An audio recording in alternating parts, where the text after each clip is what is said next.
Here's year 3 with sky-high expectations. NFL 2K, but not Madden. That's a good fact.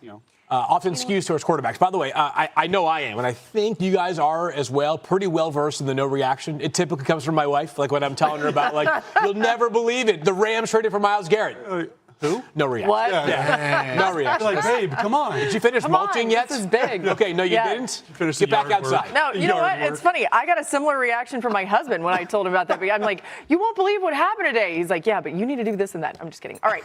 It may have been all those fourth quarter comebacks that landed Caleb Williams in the Madden cover. Williams had 7 last season, including the wild card win over the Packers, which led the NFL. It was also the most by a Bears quarterback since George Halas was still coaching the team. And Caleb is excited about his tight end group this season. Listen to this. We got a new guy, new rookie guy. He's built like the other guys also. Tall, he's smooth. He's a freak of nature. Run block, pass block, catch, all of that. So whatever you need. Yeah, whatever we need. And we got 3 of those now. So we're juiced. I'm juiced. It's always an advantage when you can have one tight end, but when you have 3 that can do all, it's a big advantage and up to us. So I'm excited. I know we're, over here in the Bears side of town, we're really excited. Travis Kelce's like, yeah, get more tight end talk. Okay.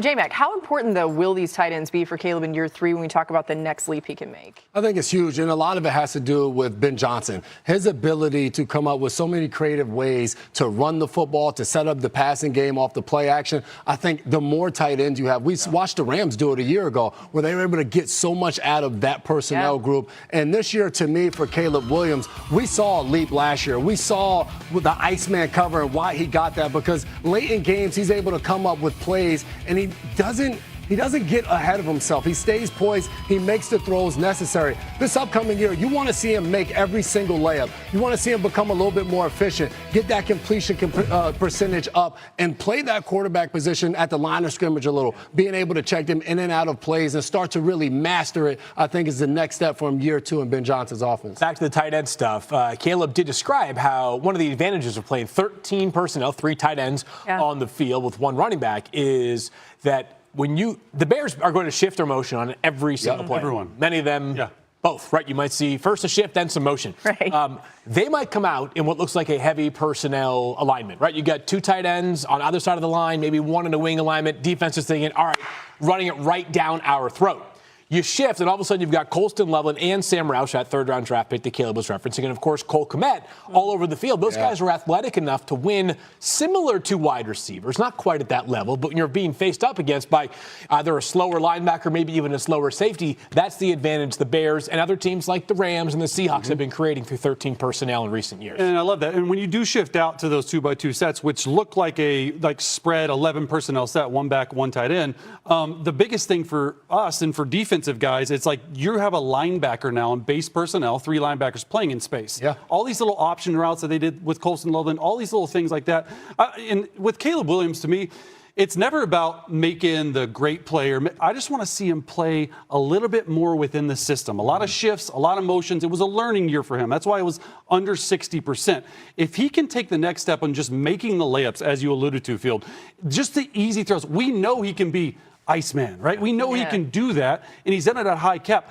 I want to see these guys not take the game into the 4th quarter every time. I want to see them put away some guys.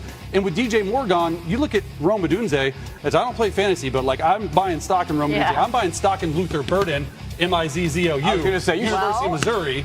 Ben Johnson said he was too recently, which I think Luther Burden, we know that's well documented that he fell a little bit in the draft, but was considered an incredible talent when all things were clicking. We got to get him playing fantasy, too. You're missing that one, Mike. Let's go. That's I'm telling you. Teach me all the things. Just going to say. Okay. Thank you, Lord. You beat me to it. Oh, my God. What did you say? I said that's cap. All right. So we heard Chase mentioning no DJ Moore. Do you think that impacts the offense in a way that could be difficult for Caleb, or does it really just create more chemistry with him and Rome? I don't think it impacts him in a negative way. I think they had enough weapons of what they have, and the fact that he mentioned those tight ends, that helps solve the problem of a DJ Moore, because you have Rome Odunze and you have Luther Burden, and this is going to open up things for him to be able to get the ball more targets, more opportunities on the field. So I think DJ Moore is a really good player, and he's going to help Buffalo, but he became expendable for the Chicago Bears because of the the young talent they drafted to allow those guys to blossom. We've already seen him take big steps, Field. I mean, he took 44 fewer sacks last season than he did as a rookie. That's the largest drop-off of any quarterback last season. I cut you off. No, it's okay. He was acknowledging to the Kelseys, by the way, that like at this time last year, he was just learning the language. Yeah. Now he's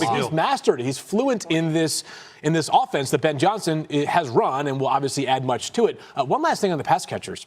I'd argue, off the top of my head, it's the best young group of pass catchers in the NFL. These guys are all Rome Odunze, Luther Burden, Colston Loveland, all third year or younger.